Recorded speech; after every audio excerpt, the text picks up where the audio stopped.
គេល្អជាងបងកុំភ័យនួនល្អងាយទៅរកគេ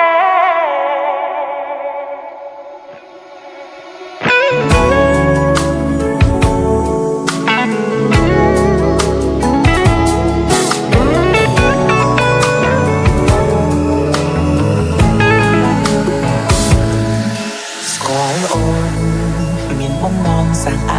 នាគតកាត់រឿងថ្ងៃមុខ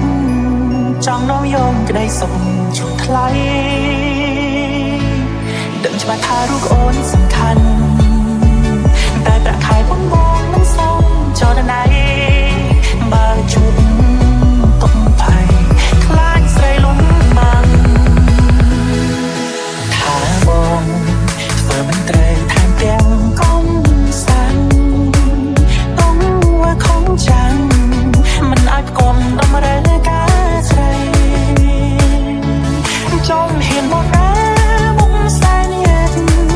ក៏ហើយនៅឆ្ងាយពេកដែរមានចិត្តខាងក្តីតែមិនមែនអ្វីដែលខ្លាំងសំបូរទួលបើមានគេល្អជាងបងកុំភ័យនួនល្អមកទៅរកគេដឹងសាប់ភាពខ្លួនដែរចងចាប់ក្តីស្នេហ៍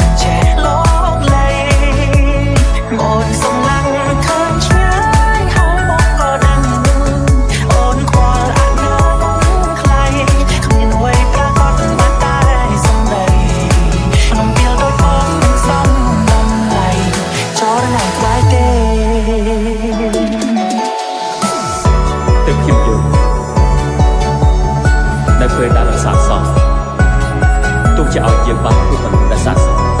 ក៏មិនប្រកបថាមានទទួលលទ្ធផលល្អមនុស្សចេតនារបៀបមិនដឹងមនុស្សគឺចឹងហើយ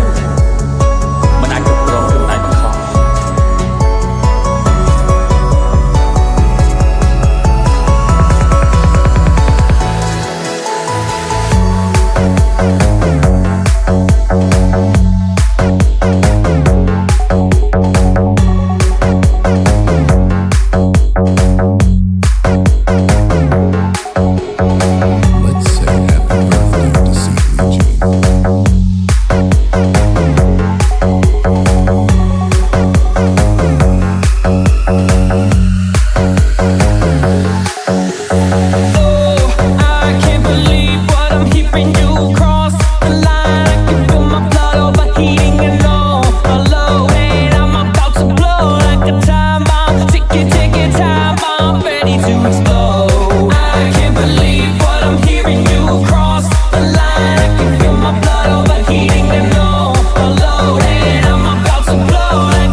ស្គាល់អូន